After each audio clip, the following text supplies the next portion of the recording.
오늘 여러분과 함께 나눌 말씀은 우리가 지켜야 할 것들, 우리가 지켜야 할 것들이란 제목을 가지고 함께 은혜를 나누고자 합니다. 이번에 그 100년 만에 폭우라는 말을 할 정도로 엄청난 비가 내리는 것을 여러분 보셨을 것입니다. 또 한편으로 시베리아에서는 150년 만에 폭염으로 동토가 녹는다는 그런 뉴스를 접하면서 정말 이제 지구가 더 이상 버티기 힘든가 보다 하는 생각을 지울 수가 없습니다. 위기의식이 이제 느껴집니다. 우리가 지켜야 될 것들을 잘 못 지킨 것은 아닌가, 이런 마음이 생깁니다. 물론 하나님께서 노아 홍수를 통해 물론은 심판을 안 하신다고 하셨으니까 물심판은 없겠지만 또 다른 형태로 어쩌면 불심판으로 이 지구가 끝장날 것이라는 그런 무서운 마음도 듭니다. 인도 델리에서 49도 온도가 올라갔대요. 심지어 캘리포니아 데스밸리 국립공원에서는 54.4도까지 올라가는, 도대체 54.4도에서 숨은 제대로 쉴 수 있는지 잘 모르겠습니다. 여러분, 이미 지구는요 그렇게 병이 들 대로 들어가고 있다는 그런 생각이 자꾸 듭니다. 이미 우리나라를 비롯해서 전 세계가 이렇게 싱크홀도 이렇게 생기는 영화도 나왔잖아요. 그런 싱크홀. 여러분, 무슨 온 세상이 골다공증 환자처럼 그렇게 보입니다. 여러분, 싱크홀 생기는 이유가 여러 원인들이 있다 그러잖아요. 숨 쉬어야 될 땅이 아스팔트로 다 뒤덮여서 구멍이 뚫린다는 그런 말도 있고, 땅속 기름을 캐내고 지하수를 뽑아내고, 요즘은 세일가스라 그래갖고 돌에 스며 있는 그 기름까지 그냥 그것까지 물을 쏴갖고 그 기름까지 다 빼내잖아요. 아주 그냥 뼛속까지 다 빼내는 것 같은, 이러니 이 지구가 견딜 수가 있나, 그런 생각이 자꾸 듭니다. 여러분, 어떻게 해야 되겠습니까? 오늘 말씀, 우리가 지켜야 될 것들이라는 이 제목을 가지고 우리가 사는 이 세상을 어떻게 지켜나갈 것인가를 생각해 보시는 이 시간 되시기를 주님의 이름으로 축원합니다. 여러분, 하나님께서 말씀으로 세상을 창조하신 후에 세 가지의 큰 일을 맡기셨습니다. 복을 주시면서 복 주시려고 우리의 유익을 위해서 세 가지의 큰 일을 맡기셨습니다. 그 첫 번째가 생육하고 번성하여 땅에 충만하라는 그런 명령이셨습니다. 우리 창세기 1장 28절을 다시 같이 읽겠습니다. 시작. 하나님이 그들에게 복을 주시며 하나님이 그들에게 이르시되 생육하고 번성하여 땅에 충만하라, 땅을 정복하라, 바다의 물고기와 하늘의 새와 땅에 움직이는 모든 생물을 다스리라 하시니라. 아멘. 여러분, 이 명령은 하나님께서 창조하신 모든 생물이 이 생육하고 번성하고 땅에 충만하기를 원하신다는 말씀입니다. 따라서 이것은 사람에게만 주어진 명령이 아닙니다. 자연 만물의 이치로 하나님은 이 명령을 주셨습니다. 이 명령은 참으로 놀랍습니다. 이 명령의 원리에 따라서 만물이 얼마나 생육하고 번성하고 땅에 충만한지요. 여러분, 그 덕분에 우리 인간이 잘 먹고 잘 사는 것이 아닐까요? 지금도 땅에다 씨만 뿌리면 생육하고 번성하고 땅에 충만해집니다. 이제 가을 추석이 되면 그렇게 쌀을 수확할 것입니다. 과일을 수확할 것입니다.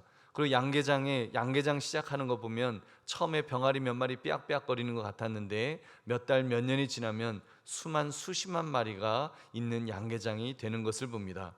여러분, 이 원리는 생명이 있는 만물에 적용된다고 할 것입니다. 여러분, 이런 맥락에서 인간도 예외는 아니라고 봅니다.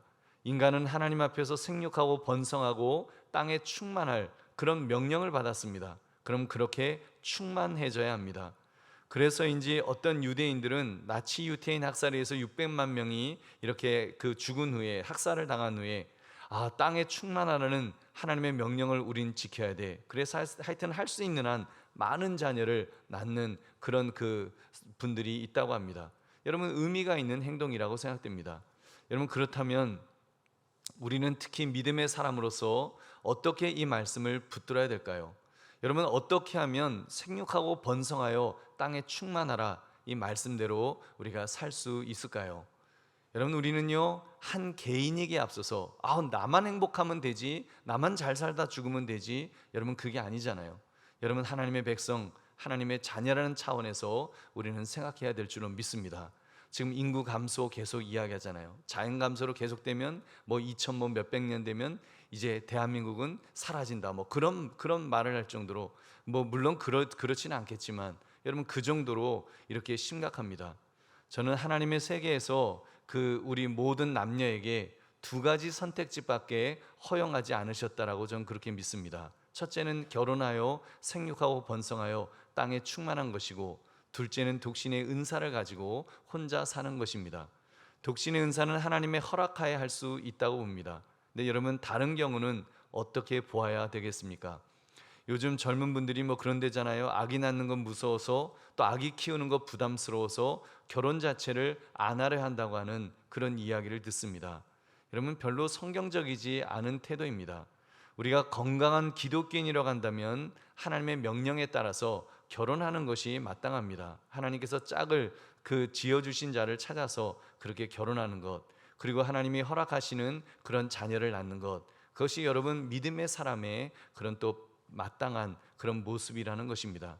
근데 여러분 요즘 결혼을 기피하는 세상이 되어가고 있습니다. 이건 뭐가 잘못되어도 이것은 크게 잘못된 것입니다.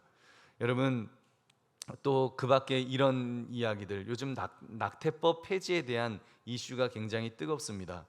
여러분 목사님 아기가 기형으로 태어날 확률이 있는데 그런데도 낙태법이 있어야 됩니까? 그런 질문도 합니다. 여러분 물론 어떤 분은 뭐 여러 경우들이 있겠죠. 그렇지만 여러분 전 이런 이야기도 들었어요. 어떤 분은 자녀가 너무 많은 중에 이제 임신을 하신 거예요. 그랬더니 시어머니가 데리고 가서 낙태를 시켰다. 저는 그거 여러분 그렇다면 법으로 막았는데도 그런 일이 벌어지는데 합법화 시키면 여러분 정말 어떤 일이 벌어질까 너무 염려가 되는 것입니다. 물론 고민해야 될 정말 촘촘하게 법적으로 그런 모든 부분들을, 그러나 정말 하나님의 그런 법을 생각하면서 여러분 그렇게 우리가 고민해야 될 여러분 그런 부분이라고 생각합니다. 기형이라고 아기가 죽어야 될까요? 여러분 엄마가 하나님께서 엄마에게 이 아이는 기형으로 태어날 아기니까 죽여도 돼, 그렇게 하나님이 허락하셨는가요? 여러분 그렇지 않습니다. 여러분 하나님께 생명은 하나님께 맡겨야 될 부분이지 여러분 인간이 함부로 할 수 있는 그런 부분이 아니라는 말입니다. 여러분 독신에 대한 그런 이야기도 있습니다. 여러분 사도 바울은 예수님이 재림이 임박했다고 믿어서인지 독신을 어느 정도 선호한 것처럼 보입니다. 고린도전서 7장 7절부터 8절 같이 읽겠습니다. 시작. 나는 모든 사람이 나와 같기를 원하노라. 그러나 각각 하나님께 받은 자기의 은사가 있으니 이 사람은 이러하고 저 사람은 저러하니라. 내가 결혼하지 아니한 자들과 과부들에게 이르노니 나와 같이 그냥 지내는 것이 좋으니라. 아멘. 하나님께서 또 독신으로 살라 하셔서 사는 것 하나님 보시기에 아무 문제 없습니다. 여러분 요즘처럼 자기 인생을 즐기기 위해서 결혼을 기피하는 것은 엄밀히 말하면 여러분 창조 질서에서는 직무유기입니다. 특히 동성결혼의 문제는 하나님의 원리에서 벗어난 제도입니다. 하나님께서 결혼을 명령하신 이유는 두 가지로 축약할 수 있을 텐데, 첫째가 생육이요, 둘째가 부부가 행복하게 하나님의 뜻을 이루어 나가라는, 하나님의 나라를 세워 나가라는 것입니다. 여러분 동성애는 그 구조 자체가 생육이 불가능하지 않습니까? 여러분 그거는 구조적으로도 이미 문제가 있습니다. 여러분 그러므로 우리가 정말 주님 안에서 생육하고 번성하여 땅에 충만하라는 말씀을 따라서 충만하시는 저와 여러분 되시기를 주님의 이름으로 축원합니다. 두 번째, 땅을 정복하라고 하셨습니다. 하나님께서 사람을 창조하신 목적은 그로 하여금 완전한 환경, 에덴 동산에서 완전한 삶을 살도록 하는 것이었습니다. 그러니까 땅은 사람에게 복종하며 살도록 그렇게 만들어졌지요. 그런데 죄가 들어옴으로써 그 관계가 일그러졌습니다. 이제는 깨어져 버려서 더 이상 땅이 인간에게 복종하지 않습니다. 아담과 하와가 선악을 알게 하는 나무의 실과를 따먹었을 때 여러분 그들이 하나님 앞에서 어떤 징벌을 받았습니까? 우리 창세기 3장 17절부터 19절 함께 읽겠습니다. 시작. 아담에게 이르시되 내가 내 아내의 말을 듣고 내가 내게 먹지 말라 한 나무의 열매를 먹었은즉 땅은 너로 말미암아 저주를 받고 너는 내 평생에 수고하여야 그 소산을 먹으리라. 땅이 내게 가시덤불과 엉겅퀴를 낼 것이라. 내가 먹을 것은 밭의 채소인즉 내가 흙으로 돌아갈 때까지 얼굴에 땀을 흘려야 먹을 것을 먹으리니 내가 그것에서 취함을 입었음이라. 너는 흙이니 흙으로 돌아갈 것이니라 하시니라. 아멘. 땅이 저주를 받아서 더 이상 사람에게 복종하지 않게 되었다고 분명히 말씀합니다. 여러분, 그렇게 볼 때 자연재해를 이해할 수 있을 것입니다. 허리케인, 태풍, 해오리 바람, 돌풍, 홍수, 화산 폭발, 역병, 바이러스까지, 또 기근, 지구 온난화의 문제. 여러분, 자연은 끊임없이 황폐해져 갑니다. 어쩌면 우리 인간이 죄를 지음으로 인해서 그 이후 그 저주를 받고, 여러분, 그래서 자연도 힘들어하는 그런 모습이 아닐까요? 여러분, 우리가 어떻게 해야 되겠습니까? 여러분, 그런 자연에 대해서 성경은 정복하라고 말씀합니다. 정복하란다고 또 무차별적으로 재개발해야 된다, 그런 이야기는 아닙니다. 자연을 훼손하여 인간이 원하는 건물을 짓는 것을 그걸 정복이라고 하지 않죠. 그건 침략이요 침탈일 뿐입니다. 여러분, 자연은요 더 이상 사람의 지배 아래 있지 않으려고 합니다. 여러분, 그러한 자연을 순리적으로 인간의 지배 아래 두는 것이 중요합니다. 순리적으로. 그러기 위해서는 더 연구해야 됩니다. 자연을 연구해야 될 것입니다. 바람을 연구하고 화산을 연구하고 지진을 연구하고, 그러면서 땅이 정말 순리적으로 순종할 수 있도록 그렇게 만들어가는 것을 고민하는 것이 믿음의 사람의 모습인 줄 믿습니다. 어떻게 해요? 하나님께서는 땅 위의 모든 것, 즉 실제로 우주에 있는 모든 것을 지배하고 통치하는 사람의 권한을 회복시켜 주시겠다고 약속하였습니다. 예수 그리스도를 통하여 약속해 주셨습니다. 어떻게 해요? 예수님께서는 땅을 통치하고 지배하는 권리를 가지고 계시기 때문입니다. 그 권리를 우리에게 주셨습니다. 예수님은 이 땅에 돌아오셔서 이제 그 하나님의 나라를 세우시고 사람에게 원래 주어졌던 그의 땅에 대한 통치권과 주권의 위치를 회복시키기를 원하십니다. 그래서 자녀이면 또한 후사, 곧 하나님의 후사이니 하면서 그리스도와 함께한 후사가 되었다. 우리는 상속자가 되었다. 세상의 상속자가 되었다라고 그렇게 말씀하는 것입니다. 여러분, 그러므로 믿음의 사람은 이 땅을 살아가면서 이 청직이라고 하는, 맡은 자라고 하는 이 의식을 가지고 살아가야 됩니다. 주인 되신 하나님께서 우리에게 일시적으로 맡겨주신 것입니다. 맡겨주셨다면 은혜로 기꺼이 잘 관리해야 합니다. 그것이 우리 믿음의 사람의 마땅한 도리인 것입니다. 우리 누가복음 12장 42절부터 44절을 함께 읽겠습니다. 시작. 주께서 이르시되 지혜 있고 진실한 청지기가 되어 주인에게 그 집 종들을 맡아 때를 따라 양식을 나눠줄 자가 누구냐? 주인이 이를 때 그 종이 그렇게 하는 것을 보면 그 종은 복이 있으리로다.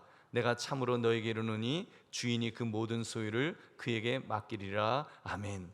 여러분, 우리는 정말 지혜 있는 청지기가 되어서, 물론 우리가 영적으로 우리가 정말 더 부지런한 그런 청지기로서 하나님의 일, 영적인 일을 해야 될 것입니다. 그러나 여러분, 정말 자연을 이렇게 정복하고 자연을 다스리고 하는 이런 일들 역시도 사실은 청지기로서의 우리의 역할이 분명히 있습니다. 여러분께서 그것을 잘 감당할 때 우리 하나님께서 복을 주실 줄로 믿습니다.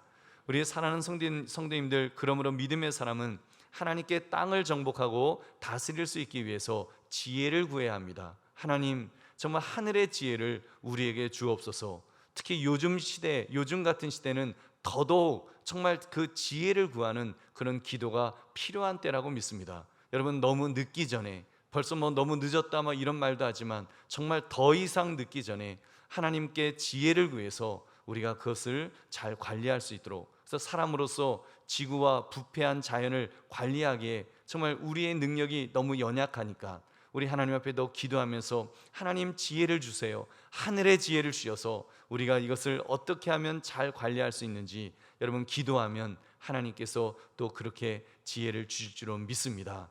여러분, 우리는 기도해야 됩니다. 우리의 자녀들이 또는 우리 믿음의 사람들이 그런 믿음의 과학자가 되고 의학자가 되고 농업가들이 되고 정말 이 자연을 어떻게 하면, 이 세상을 어떻게 하면 정복하고 다스릴 수 있는지, 하나님의 원리에 따라서, 창조의 원리에 따라서 다스릴 수 있는지 여러분, 하늘의 지혜를 구하는 사람, 그래서 바르게 땅을 정복해야 될 줄로 믿습니다.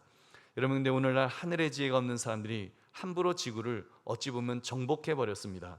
그냥 경제 원리에서 다 짓밟아 버렸습니다. 파괴해 버리고 병들게 만들고 망하게 하고 있습니다. 여러분, 그 뭐 여러 가지가 있지만 저는 이 생태계라는 거 있잖아요. 자연은 항상 균형을 맞춰 주잖아요. 근데 여러분, 우리 인간의 욕심이 여러분 이 생태계를 얼마나 파괴시켰는지 한번 생각을 해봤습니다. 우리 고기 먹는 거 되게 좋아하잖아요. 육식 얼마나 좋아합니까? 우리 스테이크 뭐 너무 좋아하는 거예요. 근데 여러분, 그 지금요 그 사육하고 있는 소의 숫자가 얼마나 되는지 아십니까? 한 10억 마리 된다고 합니다. 전 세계적으로 10억 마리. 여러분, 세계 인구가 77억이니까 여러분 7.7명당 한 마리씩 지금 소가 지금 있는 거예요. 여러분, 근데 그 한 마리가 지구에게 얼마나 큰 부담을 주는 여러분 그런 소인 줄 아십니까? 그 소 한 마리가 하루에 생풀을 이게 잔디 있잖아요. 그런 풀을 50에서 60kg를 뜯어 먹는데요. 건초는 15kg를 먹고요. 물은 50리터에서 60리터를 소가 매일 먹는다는 거예요. 여러분, 우리 그 소 한 마리 그 고기 먹는 그 고기가요. 그 소가 그렇게 많이 먹는데요. 이런 소가 자그마치 10억 마리가 있다니 여러분, 지구가 얼마나 힘들까요? 반면에 여러분, 원래 생태계에 의해서 야생으로 있는 사자, 호랑이, 소 잡아먹는 그 사자, 호랑이는요 얼마나 많은지 아십니까? 2만에서 한 4만 마리 정도 남아있다는 거예요. 완전히 사자, 호랑이는 망했고요, 소는 흥하게 된 것입니다. 그냥 소밖에 없는 거예요. 전 세계 가축이 양, 닭, 사람이 잡아먹을 수 있는 그런 가축들만 전 세계적으로 한 220억 마리가 지금 있다고 합니다. 그러니까 여러분, 전 세계 온실가스의 18%를 걔네들이 지금 발생시킨다는 거예요. 인간이 고기 먹으려고 전 세계의 온실가스의 18%를 지금 가축으로 인해서 그렇게 발생시킨다는 것입니다. 지금 자동차, 비행기, 배, 기차 이런 교통수단으로 발생되는 양은요 온실가스 양은 13%밖에 안 된대요. 여러분, 얼마나 인간의 탐욕이, 고기 먹고 싶어하는 우리들의 탐욕이 여러분 지구를 지금 망가뜨리고 있는지 우리는 생각해 보아야 됩니다. 여러분, 그러므로 땅을 정복하라고 하시는 말씀에 순종하기 위해 우리 청지기의 의식을 가지고 살아가시기를 주님의 이름으로 축원합니다. 세 번째, 모든 생물을 다스리라고 하셨습니다. 바다의 물고기와 하늘의 새와 땅에 움직이는 모든 생물을 다스리라 하시니라. 여러분, 여기서 다스리라는 이 단어, 이것은 창세기 2장 15절과 연관 지을 수 있습니다. 창세기 2장 15절 보니까 여호와 하나님이 그 사람을 이끌어 에덴 동산에 두어 그것을 경작하며 지키게 하시고, 여러분, 경작하며 지키도록 그렇게 명령하셨다는 것입니다. 여러분, 그러기 위해서 무엇이 필요하다고 했습니까? 아까 말씀드린 것처럼 하늘의 지혜가 필요한 거예요. 청지기의 맡은 자로서의 그런 지혜가 분명히 필요한 줄로 믿습니다. 여러분, 실제로 사람이 제대로 다스리지 못해서 여러분 얼마나 큰 화를 정말 입게 되는지요. 여러분, 어리석은 지도자, 하늘의 지혜가 없는 지도자가 한번 실수하면요 여러분 정말 큰 어려움 속에 빠지는 것을 우리는 역사 속에서 우리는 보고 있습니다. 그 전에도 한번 말씀드렸지만 여러분이 잘 아시는 마오쩌둥, 그 모택동이 1955년 농촌에 현지지도 나갔다가 이제 참새를 보고, 참새가 막 그 벼를 막 쪼아 먹는 걸 보고 교시를 내렸대네요. 참새는 해로운 새다. 참새는 인간의 그 곡식을 먹는 해로운 새다라고 그렇게 했대요. 그러면서 제4회 운동이라고 이제 인민에게 해를 끼치는 모기, 파리, 쥐, 참새 박멸하는 운동을 벌였다는 것입니다. 여러분, 굉장히 어떻게 보면 똑똑하잖아요. 잘했잖아요. 새, 쥐 다 잡아 죽여야 돼. 그런데 그렇게 해서요 참새만 2억 1천만 마리가 학살당해서 거의 멸종 위기까지 갔었다는 것입니다. 근데요 여러분, 그러면 곡식이 보존이 됐을까요? 그 덕분에 먹이 사슬이 깨지는 바람에 그 천적이었던 그 참새들이 메뚜기 잡아먹었는데 그 메뚜기가 뭐 아주 엄청나게 많아져서 또 병을 옮기는 벌레들이 기승을 부려갖고 그때 약 3,500만 명에서 5천만 명의 사람들이 굶어 죽고 전염병으로 죽는 그런 비극이 벌어졌다는 것입니다. 당시 대한민국이 3천만 명이었으니까 대한민국 인구 전체가 다 죽은 것보다 더 많은 숫자가 그렇게 죽는 비극이 발생된 것입니다. 무엇 때문이었습니까? 하늘의 지혜가 없었기 때문에, 하늘의 지혜가 없었기 때문에, 자연을 정복하지 못하고 다스리지 못했기 때문에 그런 일이 벌어졌던 것입니다. 여러분, 그런 면에서 우리는 정말 이 다스림에 대해서 정말 이 다스림에 대한 이 이해를 분명히 해야 될 것입니다. 여러분, 다스림, 김서택 목사님이라는 분이 이 다스림에 대해서 두 가지로 해석을 했는데 제게 도전이 많이 되었습니다. 첫째는 소극적인 의미에서의 다스림입니다. 그것은 역으로, 그 다스림을 역으로 말하면 지배를 받지 않는다는 그런 의미가 되겠죠. 지배를 받지 않는다, 환경이나 다른 어떤 영향에도 굴복하지 않는 그런 모습을 가리키는 것입니다. 예수님께서 그렇게 사셨습니다. 예수님의 삶은 한마디로 그 어느 것에도 정복당하지 않는 그런 분이셨습니다. 성난 물결과 바람과 파도에도 굴복당하지 않으셨습니다. 가난에도 예수님은 굴복하지 않으셨습니다. 귀신들도 굴복했고 질병도 예수님 앞에서는 무릎을 꿇었죠. 가난도 외로움도 궁핍도 굶주림도 예수님을 굴복시킬 수는 없었습니다. 심지어 죽음의 공포조차도 예수님을 이길 수 없었습니다. 이것이 바로 세상을 다스리는 자의 삶의 모습이 아니겠습니까? 여러분, 그렇다면 오늘날 우리들은 어떠합니까? 여러분, 정말 주님을 닮아간다고 하는 우리들의 모습은 어떠한지를, 여러분 우리도 소극적인 의미에서 이 세상을 다스리며 산다라고, 나는 세상을 지금 다스리며 산다라고 말할 수가 있겠냐는 것입니다. 너무 쉽게 환경에 굴복해버리는 것이 아닐까요? 가난에 굴복해버리고 있는 것이 아닐까요? 정말 작은 문제 앞에서도, 여러분 마치 그 베드로가 작은 여종 앞에서 굴복한 것처럼 우리도 그렇게 정말 그런 작은 일에도 굴복해버리는 그런 나약한 우리의 모습이 아니냐는 말입니다. 여러분, 오늘 말씀을 통해 결단합시다. 주님, 어떤 환경에서도 굴복하지 않게 하옵소서, 담대하게 하옵소서, 세상이 감당할 수 없는 자로 살아가게 해달라고. 여러분, 믿음의 사람은 그런 사람들인 줄은 믿습니다. 세상이 감당할 수 없는 사람, 굴복당하는 것이 아니라 여러분 오히려 정복하며 살아가는 사람이 믿음의 사람인 줄 믿으시기 바랍니다.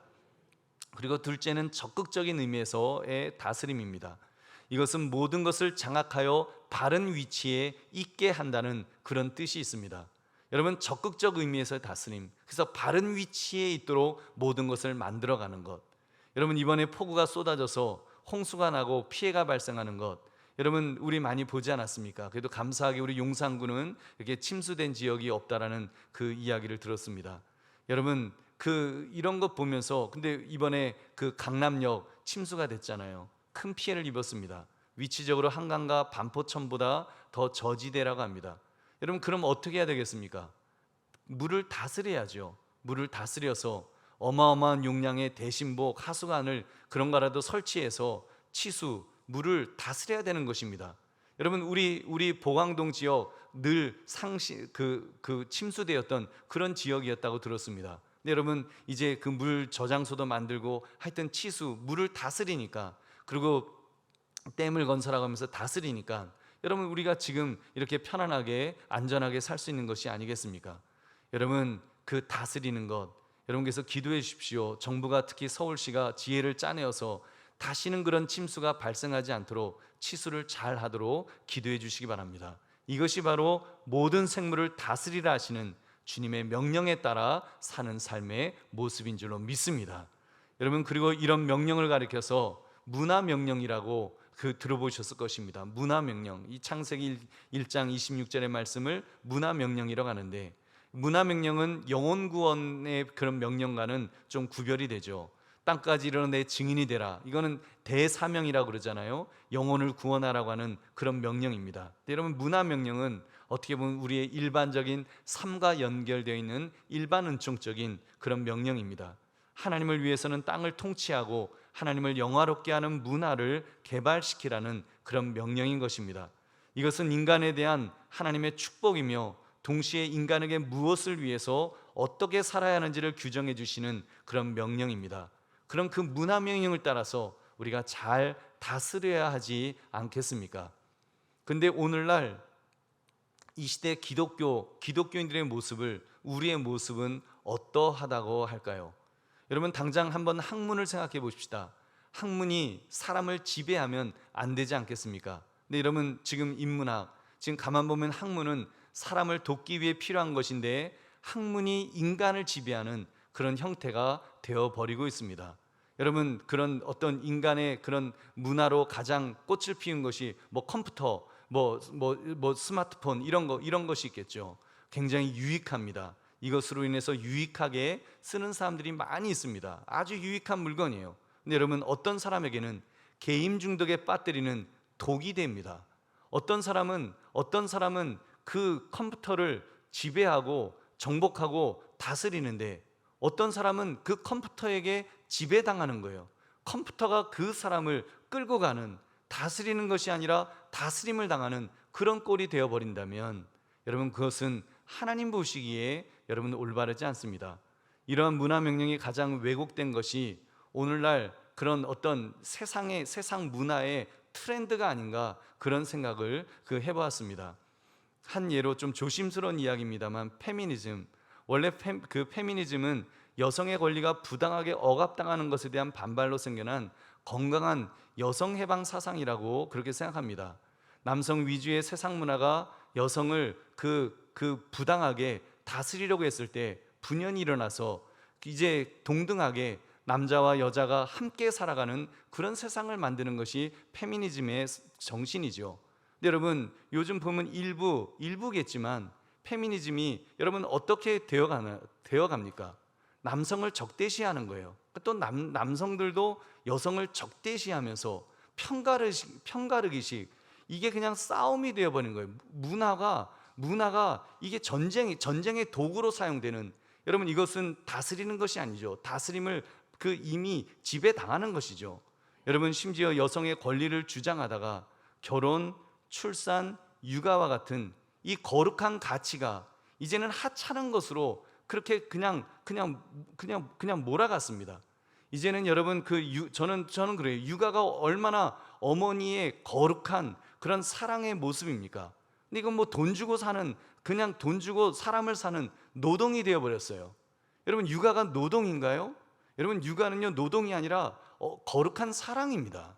정말 하나님께서 인간에게 주신 얼마나 거룩한 노동과 비교할 수 없는 그런 얼마나 거룩한 가치입니까? 근데 세상 문화가 다 뒤집어 버린 거예요. 세상 문화가 다 그런 것들을 왜곡시켜 버렸습니다. 여러분, 우리 믿음의 사람이라도 우리가 분연히 일어나야 될 줄로 믿습니다.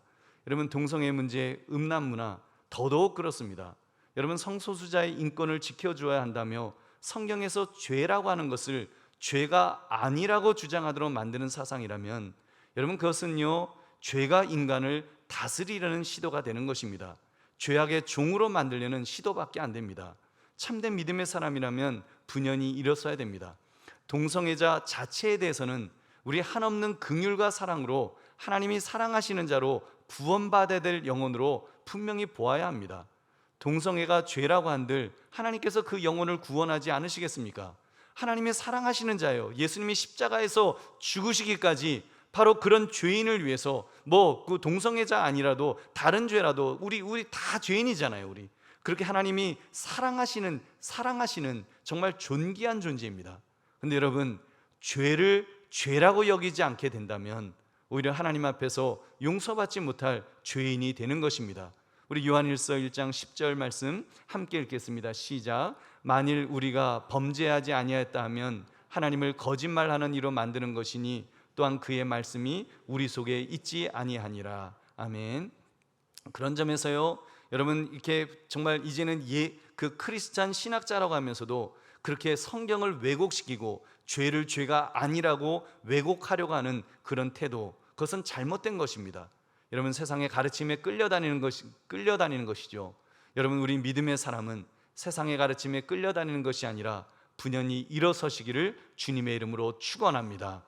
그리고 조금 전 말씀드렸습니다만, 소가 트름을 많이 해서 어마어마한 지구온난화의 주범이 되고 있다면 우리 과감히 소고기 소비를 줄이는 것도 이 다스림의 한 가지 방편이 될 것입니다. 저도 우리 교회에서 막 고기 구워 먹는 거 너무 좋아합니다만, 우리 좀 찔림이라도 있읍시다. 여러분, 찔림이라도 있으면 그래도 좀 입맛이 조금은 떨어질 거 아니에요. 그래서 좀 덜 먹고, 여러분, 그래서 적어도 그런 부분에 있어서 우리가 의식을 가져야죠. 쓰레기 분리수거, 일회용품 줄이기 운동, 배달 음식 줄이기 운동, 한번 자가용 덜 타기. 여러분 배달 음식 할 때도 젓가락은 빼주세요 해서 젓가락이라도 여러분 집에 있는 젓가락 쓰면 되잖아요. 여러분 일회용품 줄이기 그런 것들, 여러분 냉난방 온도 1, 2도라도 줄이는 것, 여러분 우리가 해야 할 것들이 많이 있습니다. 여러분 그런 거라도 우리 시도해 봅시다. 아마 여러분 중에 그럴 거예요. 목사님 그래봤자 세 발의 피입니다. 우리가 뭐 그거 한다고 되겠습니까? 뭐 공장에서 뭐 어마어마한 그 환경을 다 망가뜨리는데요. 글쎄요, 저는 그래도 아니라고 봅니다.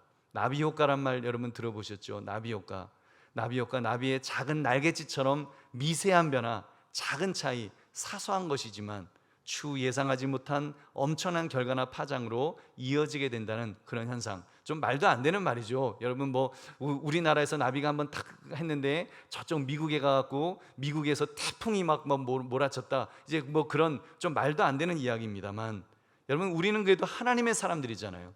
우리는 그런 일을 할 때 우리가 정말 하나님의 문화 명령이나 이런 정말 이 말씀을 우리가 실천할 때는 우리는 하나님 앞에서 하는 사람들 아닙니까?